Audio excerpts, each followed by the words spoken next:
Cheryl, you might not know this, but I ask all of my podcast guests to just make up a chartless podcast theme song on the spot. So off you go. Sing us something. Sing us in. I am chartless. Yeah. How long is it? Is it supposed to be like a jingle? I come from Jingle Land. Yeah, I know you do. It was either going to be that or like a full symphonic orchestral thing in my head that I wouldn't have been able to translate out of my mouth. It was amazing. But okay, carry on. That's the first one. People were like literally like next podcast after they heard that. Welcome to Chartless, everyone. I am here with my dear friend, multi-Grammy nominated composer, Cheryl B. Engelhardt. Cheryl, welcome to Chartless. Thank you. I'm so happy to be here. I feel like I have been energetically celebrating Cheryl's second Grammy nomination ever since I got the news. I am just over the moon. Cheesiest intro ever. I am over the moon for you, my friend. How does it feel? Most generic interview question. Let's just get all the bad ones out of the way. How does it feel to have earned your second Grammy nomination for According to the Moon in the New Age / ambient music category? It feels great. I too have been celebrating a lot. It feels really different from the first time. I think there is something really special about the first time. I'm seeing some friends who got nominated this year as their first time, and like there's a different vibe. And I think it's because I'm not a video game person, but isn't the term like level up, like when you get into like you finally unlock some like hidden castle portal thing, and like the first time you get nominated, you're like, oh, now it's in my realm of possibility. Whereas before it was not. And like now the second time we're like, well, okay, cool. But it's already been there. It's already been in that realm. I've also done a lot of like personal work in the 3 years since the first one. And I feel like I'm also just more like a little more rooted in my nervous system, which is good for like less panic attacks and anxiety, but also I think that like the lows are less low, but I also think the highs are maybe a little more mitigated, which I would take any day of the year to have those lows not as low. In addition, this album was a collaboration with an Australian artist, and we had Lonnie Park, her name is Jem, and then we had Lonnie Park producing it, and we had Dallas String Quartet on. There's a lot more people involved, a lot more people that will win a Grammy should we win it. And the first album I did it 100% myself, produced, composed, performed, mixed, and I had a master in engineering. Yeah. So it's very me as DIY as it gets versus having more people on the team. So that makes it feel wildly different too. Does that feel, I would imagine that feels not just different, but I don't want to say better, but like maybe there's more of a warm hug involved because you're celebrating with other people. Yeah, that's a really good way to put it. I mean, I didn't contribute to the album at all, but I feel energetically you were in there. Yes. You were in there. I feel a part of this warm hug with you and your collaborators for sure. And, not just because you introduced me to the artist and composer producer Robin Tucker a couple of years ago, whom I've been working with now as well. And seeing him as a featured contributor to one of your tracks, I'm like, this is just extra special. It's so extra special to have him be a part of that with you as well. He's amazing. He's been a featured vocalist on a couple other projects that I've done. Jem and I are both producers, and she's, well-known ambient producer, DJ, in an artist from Australia, LA based, goes back and forth a lot, and sort of in very different scenes than me. And we were really leaning into like the feminine tech side of things. Like there's a lot of dudes in the ambient genre and even new age as well. Despite it being this like sort of healing flow, you'd think it would have more of a feminine presence. But from the production side, we were really leaning into the feminine thing. We brought in Lonnie Park to kind of help really meld our voices as two artists and get that kind of third outside perspective.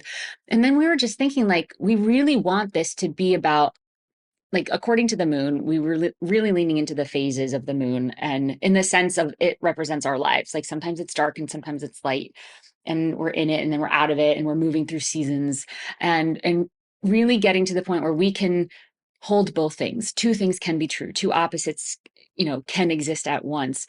And I was like, we should have one sort of more masculine, grounded voice on this album. And I immediately thought of Robin. He's got this beautiful, deep voice, but he can do some cool tenor stuff. And the way we were producing this is I was doing a lot of the writing, like for the Dallas String Quartet and the piano chords and stuff. And Jem was doing a lot of really cool textures, but also we were both adding our own vocals in. And I did a lot of like harmonic vocal stacking, sort of using harmonies, no lyrics, just kind of vocalese, using it like a synthesizer inside of the track. And Jem would do these kind of melodic improvisations. And so there was this one track, Equinox, and she just kind of did vocals over the whole thing and just sent it to Lonnie and was like, take out what you want, like make this musical. I mean, it was already gorgeous and musical. So we sent that to Robin and we're like, just double everything in octave lower, everything that she did. And it was, I mean, she's doing like trills and all this. And I'm like, it was like gymnastics. And he came back and like had doubled and tripled it. And like, it was so precise. And we were just like, whoa. And then Lonnie kind of took it and did Tetris with his magic and like made it this real journey into this, the light coming up, the longest day of the year. So it was really cool to work with him. And I was like, it was almost like a joke. I was like, double absolutely everything she did. And he was like, hold my beer. I mean, I don't think he drinks beer, but he just did it, doubled it, tripled. Like I was mind blown anyway. So how did you and when did you become invested in this new age ambient style of composition? Because you've done a million things. Yeah, I mean, I had a film scoring background. I was a pianist since I was a kid. Long story short, I got started in like jingles and commercial world and did film scoring, but also had a pop band and was doing the singer-songwriter Cheryl Crow, Sarah Bareilles kind of thing for years and toured all over the globe and had a really great fan list from performing live at venues and blah, blah, blah. I had 4 piano pop records that came out between 2004 and 2016 and toured around those, sort of did the typical like artist cycle thing, like release a record, they're gonna, go push it. Then I would go push licensing for it. And like I had these small successes throughout pop. And then I remember in 2017, I was just like really getting sick of my husband. And I was like, I'm just going to apply to like a lot of very far away composer residencies. Hi, Silas. True story. No, this is all stuff that we can now like joke about. But so I got into this 2-week residency in Greece on the island of Crete, and you take a ferry to get there, and then there's like a cab, and then like a couple goats, and it's like this little half abandoned mountain town, and it was an artist residency, and it was all women, and there's a painter and a sculptor, and I was like, I'm the musician. Okay, cool. So I didn't think that they would have any sort of space for me other than just the room that I would stay in. So I was planning on writing some text for choral pieces. And I was like, because that's something I've always done is write for choirs. And then they're like, here's your room. And they like open this big door and it's like a stone cave with a grand piano in it. And I'm like, and the echo, the reverb, it was phenomenal. And I was like, I have 2 weeks to capture the sound in here. And I was like, I'm going to make an album. And luckily I brought some good recording gear because I didn't know what to expect. And so I made this kind of like, I plucked piano strings and I did a lot of like vocal stuff. Again, no lyrics, but just kind of like using the sound. And I had brought a little bell. So it's like very sparse instrumentation. And I created this album. I had 10 6-minute pieces. And the idea was to kind of start each one a little like chaotic. And then they would sort of slow down and chill out throughout the piece. Almost like what I was struggling with at the time was like, there was no music that could actually help me get out of a panic attack, which I was really struggling with. It was either like, or if I'd listen to classical music, like I would be getting the melody in my head and I would still be so I was like, what if I just met the listener where they were, and then like if we could latch on to the music and the heart, and there's a lot of science behind the tempo of music, like synchronizing with your heart rate, and then slow it down and kind of like take someone out. And I was just using it as an experiment. That was my project. And I released this album kind of like, it was just a project I did, and it was like boom, #1 on iTunes New Age, boom, #1 on Amazon, and like people were buying it, and I was like, that never happened with my pop stuff. Like what? I mean, of course not, because you're up against like Alanis Morissette and Taylor Swift and whoever else was out when I was doing that stuff. Right. And I'm like, am I a new age artist? And that was 2018. And then I started writing a few more things, and I realized I was like, I've gotten critiqued a lot for esoteric lyrics. Or I remember I was like 8 and I brought a piano song that I had written to my piano teacher, and she was like, well, it doesn't have the sonatina form, like the ABA, like whatever the form was supposed to be. Mm-hmm. And like I looked back to that, and I was like, oh, An it's just because I was 8. writing new age music. Right. And then I Yeah. was writing like anytime I got like an actual critique for my music, it was because I wasn't putting it in the right place. And Mm-hmm. so I was like, maybe new age is like the thing. And I had grown up with Enya. Like I've always loved the more cinematic side of new age. And in college I studied the origins of electronic music, which feeds right into the ambient genre.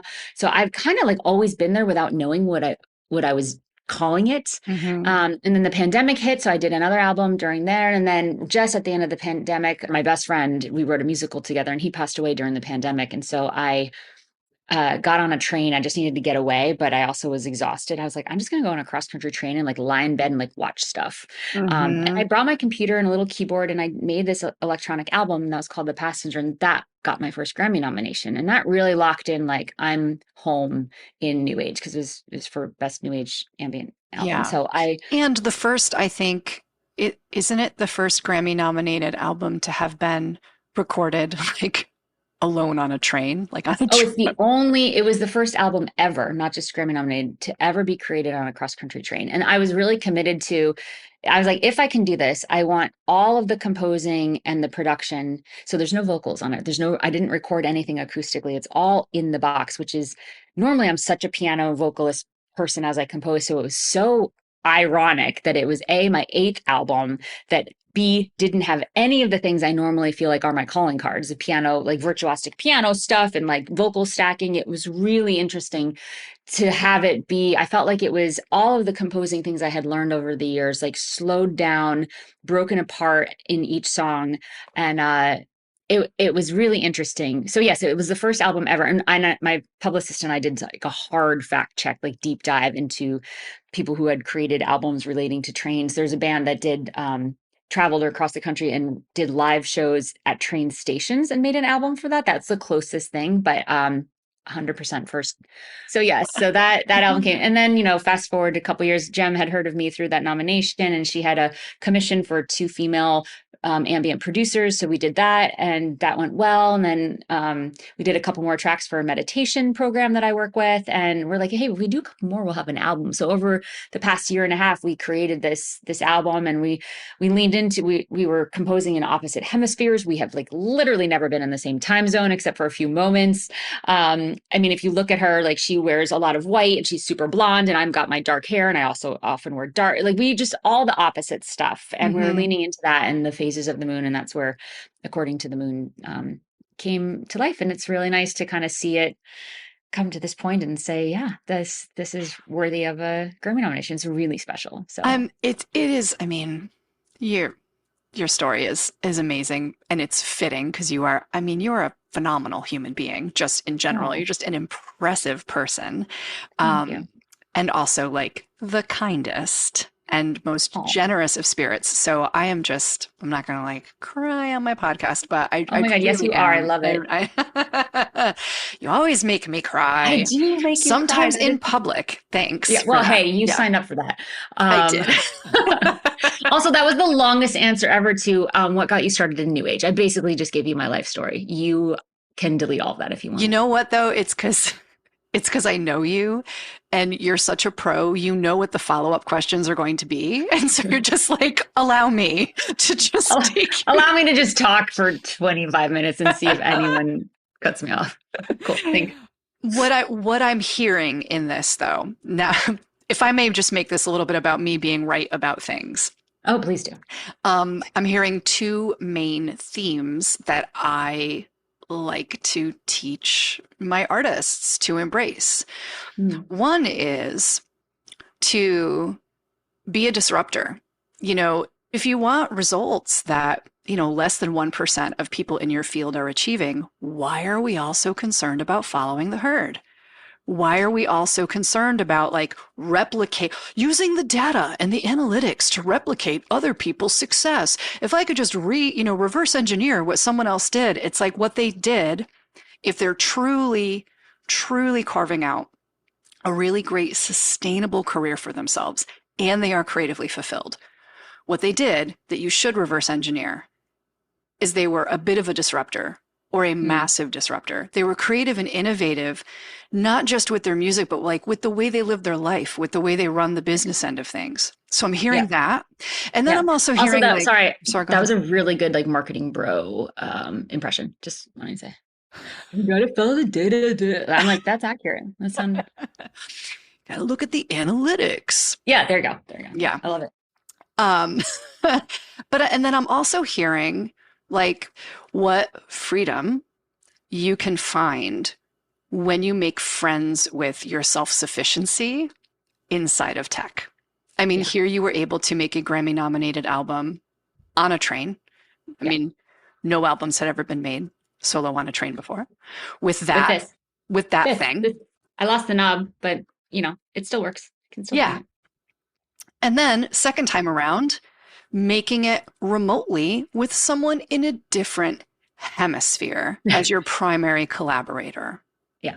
You know, and I have, people ask me all the time, and parents of young adults are always like, I just feel like my kid is going to have no opportunities because we're in Right. Oh, I have to move Nebraska to New or York or LA or Nashville or like right. whatever, And and I'm like, XYZ city. what?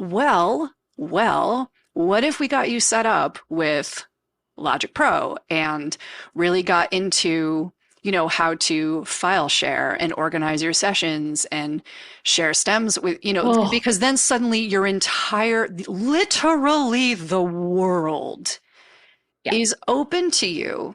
Some of the best advice I ever got was don't be afraid to get on a plane. And Mm-hmm. that's something I budget. I budget travel so that I can be in the room when it matters. And depending on how you create and what you create, it may not actually ever matter.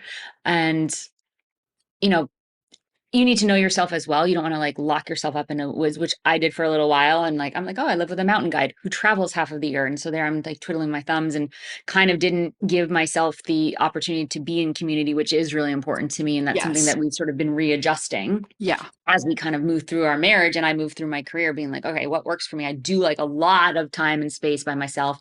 I've made my most coolest things not in my home. Like Yes. Greece on a train. Like I was in the Alps with him actually last summer when Jem and I were doing a lot of the collaboration. So it was like the French Alps to Australia, and then she was in Italy, and then I was in New York, and like we were always just kind of orbiting, right? And to be able to technically work with that is something. And I love that you said file sharing because that is a skill that I do not think all people have. Like there's some little operational things that can make a collaboration so much easier if the flow is there and we're not just arbitrarily trying to like use different systems, like just getting on the same page right in the beginning. And I think that that was really important for our workflow. The message isn't stay home and do it all alone in your No. room. The message is have total and complete freedom, Yes. total and complete freedom and creative control on the business end as well as on the creative side of things. Yes. When something's not working, there's either a system that needs to be created or optimized. Yeah. And when I say system, I mean like the scaffolding of support. So, for example, time management, like my system is my calendar, my iCal. I don't have to-do lists. When I think of something to do, it goes into my calendar. I think being really on top of how your nervous system is operating is really important. Like, are you regulated? If you don't feel regulated, do you know how to get back to that homeostasis? Like, that's a really Mhm. important system as well that we don't think of as a Yes. system that can actually affect our results. Whoa. Yes. I just like woofed at you. I like, I thank you. I appreciate oof. it. Yeah. Yeah. The nervous system piece is huge. I mean, can we talk a little bit about the retreat? What is the new name of your retreat? Yeah, it's called Rooted Results Retreat. And Okay. Rooted Results is kind of a new angle of the talk I give, the brand. It's kind of what I've been talking about for about 15 years. The idea that when your nervous system is regulated, aka rooted, you can produce more results. So rooted results. And I think the thing that's really striking me in some rooms that I've been in conversations on board meetings and different marketing email or it's not email, music marketing conversations is that there are people that are like, we need to have a mental health panel. And then there's like, we need to have a productivity panel. And I'm looking at why is no one connecting these dots? I actually think they're highly related. 100%. And when one is down, the other is down. Like, I think they are so intertwined in a way that I don't think has really been looked at in our industry. And I'm interested in connecting those dots. And sometimes you need to have separate conversations, but I think a lot of times they're really overlapping. So yeah, Yes. that Yeah. is the basis of what I like to talk about, and the retreat that I host in May. So when I met you, I remember feeling like, oh, here's someone who's looking at things in a very similar way and is seeing a lot of the similar issues and is speaking about them in a very, very articulate manner. Like I just remember being like, oh, thank you, heavens, right? Um, I frequently have people pitch to me, hey, would you like me to come in and do like a self-care module for your musicians? And I'm always like, I mean, I understand where that's coming from because you're noticing that there is a crisis. You're Right. noticing that what's going on in our industry is really draining our artists.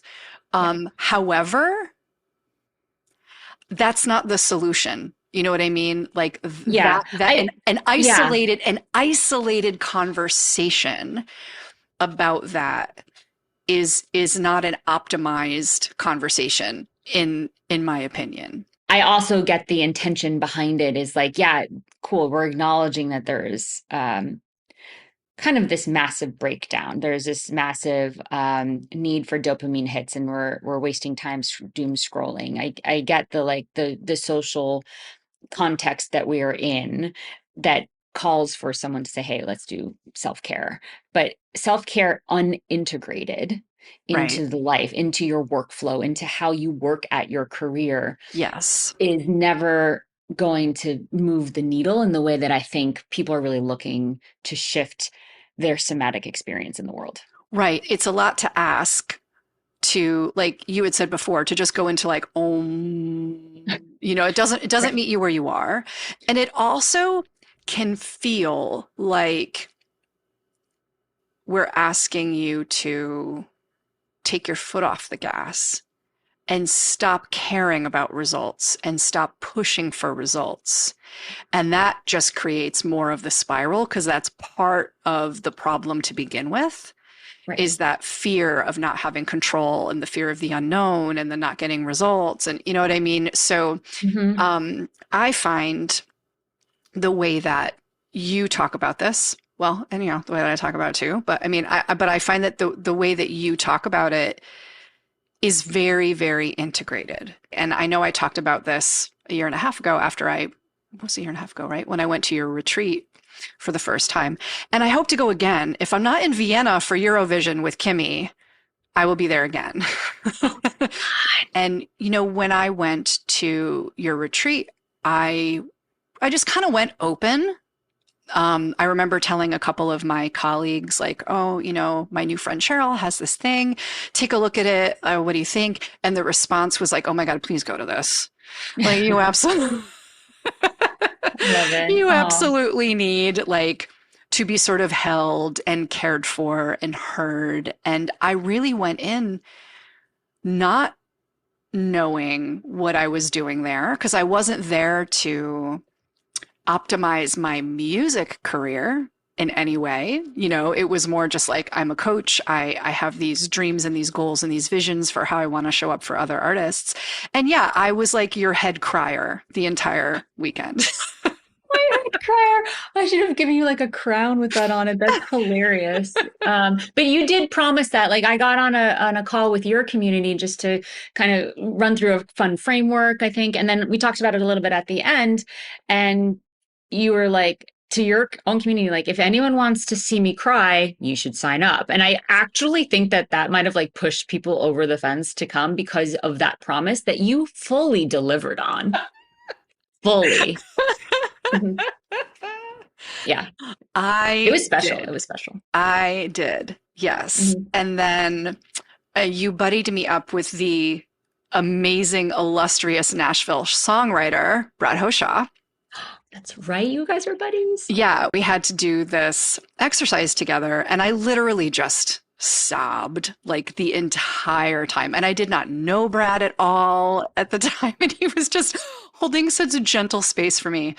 Yeah. And when I got back, Brad got a ton of new fans in New York City because I kept telling this story. And then they were like, I need to see who this guy is. And they're like, oh, I love his music. And then he came to New York for, for our showcase, and everybody was Yeah. like, that's Nashville, Brad.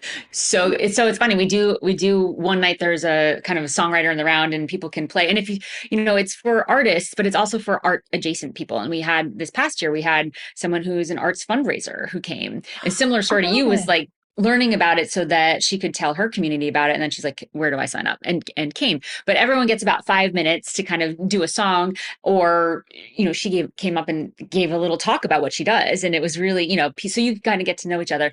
Yes, and I believe Zach did his like the funniest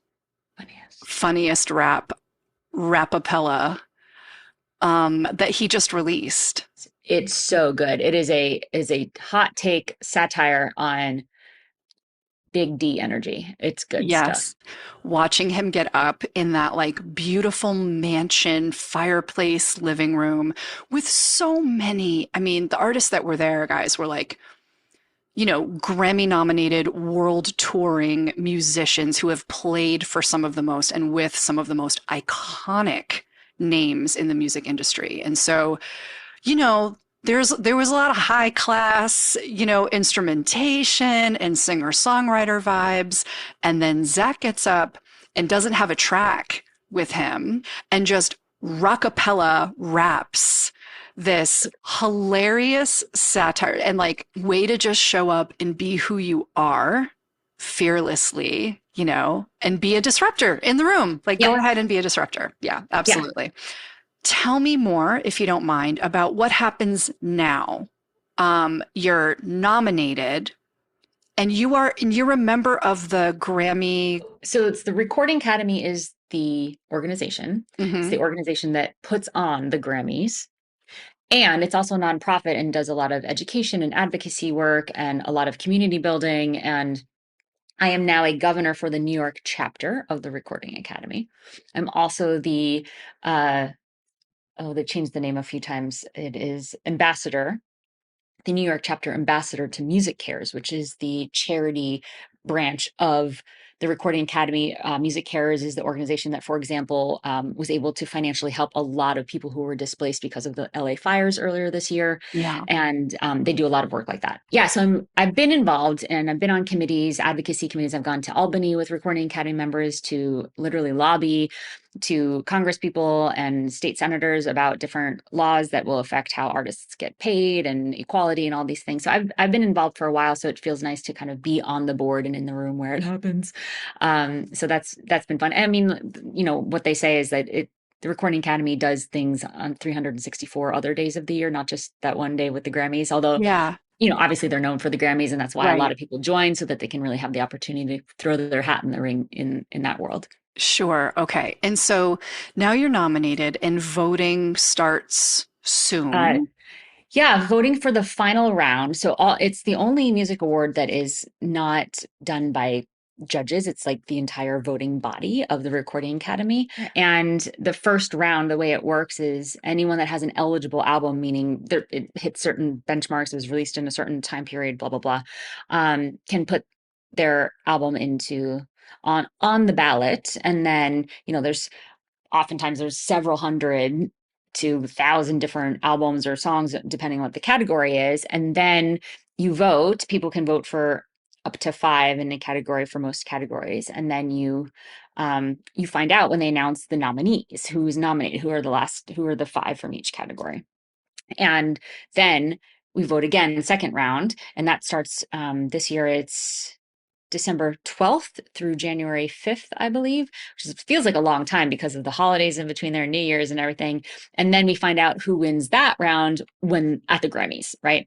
And then they have they have the telecast, which is the one that we see on TV. And they're actually only announcing about, I think it's 12 or 15 or something of the awards. There's about 90 something categories. And so Yeah. there's a premiere ceremony that's streamed online, but it's about 3 hours where they go through all of the other Yes. categories. And That's the one I usually watch because that's the one yeah, where I'm like, I know these people there's or that more, a people or lot more yeah. independent artists. Yeah. Usually, if you're going to have indie artists showing up, they're there in that premiere ceremony for those categories. That's where classical and a lot of jazz. That's where best new age ambient and chant album is. But like the pop rock, the bigger ones, the best new artist, all of those record of the year. That's all in the Sure. telecast. Yeah. And so is there anything you need to do now? Like what does your life look like now, like mid-December through, the January 5th. Grammy? Yeah. For me, it's like and this is how I operate anytime I release music as well. There's really no difference. It's just like my goal is always, I just want people to know about it. This time of year is great because people are having holiday parties and concerts and things. So it's great to go and support stuff I would want to be doing anyway. Hmm. Um, and then there's also just being online and connecting to people with people. I love connecting with people over email, creating graphics and things like that and kind of being online where people are. So it's a combination of like in person without going to everything and I feel like I don't want to look desperate because I don't feel desperate. Maybe like 10 years ago I felt that way, but now this is just a thing. Like I'm going to keep making music that to me is of the quality, ideally, of a Grammy win. And that's been my benchmark for a really long time. Which is why I've had this goal of winning a Grammy, just because I might as well have that be my compass. Like, am I creating something that is of that quality? Because if it is, then I will be proud of it. And I want to be proud of the stuff I create. And that just happened to be a benchmark that I came up with in like 2003. So literally 22 years ago, I was watching the Grammys. It was on February 23rd, which was my 23rd birthday. So it was a little bit of like a golden year. And I was watching with my best friend and I had just come out with my first album. And she was like, you could win a Grammy. And I have a journal entry from that night saying, I think I might want to go after a Grammy. So I kind of declared it a long time ago. Took me another 10 years to even join the Recording Academy, let alone learn the process, which is a lesson in and of itself. It's like, okay, you have a goal. What do you work backwards? I did not work backwards. But that's all to say that I think it's just, it's a nice compass. It's a really amazing community. And I just get to right now be in it in a different way because of the nomination. Although it doesn't change what I would be showing up to, I don't think. But yeah, I think it's really just about community and getting people to listen and then trust that they're going to listen to the other things on the ballot and vote accordingly. And that's all I can hope for. I can't ask for votes legally. I can't even ask people to listen. I can just say, this is available for your consideration and just kind of present it as a thing. And if people end up listening, that's just a beautiful gift. Yes. Well, I am asking people to listen. And nothing, and La like la la la la la totally la. having nothing to do. But listen, Cheryl, my point is, I think that everyone should listen to According to the Moon because I think it is a stunning piece of work. Thank you. I think it is a stunning piece of work. And as someone who doesn't listen to a ton of music in that lane, yeah, I can say that I was surprised how objectively moved I was by it. Is that an oxymoron? Objectively moved.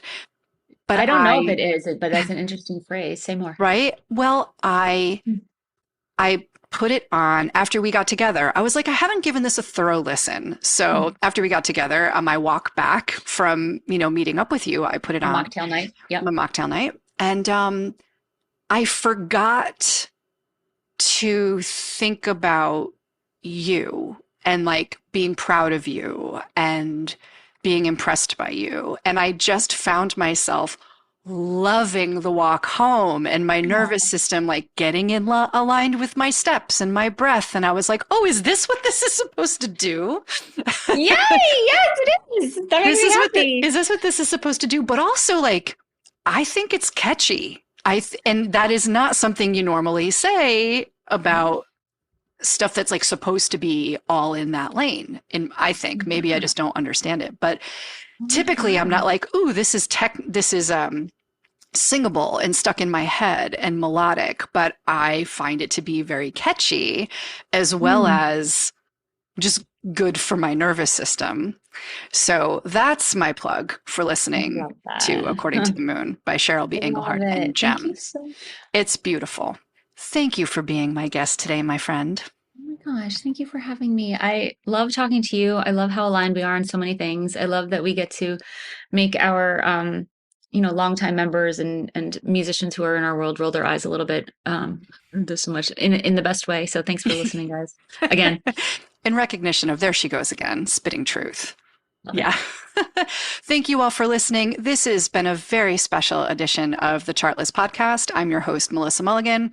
To get in touch with me, please visit mastermindroad.com. To get in touch with Cheryl, I highly recommend her Instagram, CBE Music. And I highly recommend going and finding According to the Moon wherever you consume your music. You will be delighted. Thank you again for listening to Chartlist. My name is Melissa Mulligan. I am a vocal coach and artist development expert here in the recording industry. And I also run my favorite passion project of all, which is a music career road mapping coaching collective called Music Career Mastermind. Please reach out if you want to connect directly. You can find me at mastermindroad.com. Mastermind, ROAD, like a roadmap.com. Thanks again, and I will see you soon.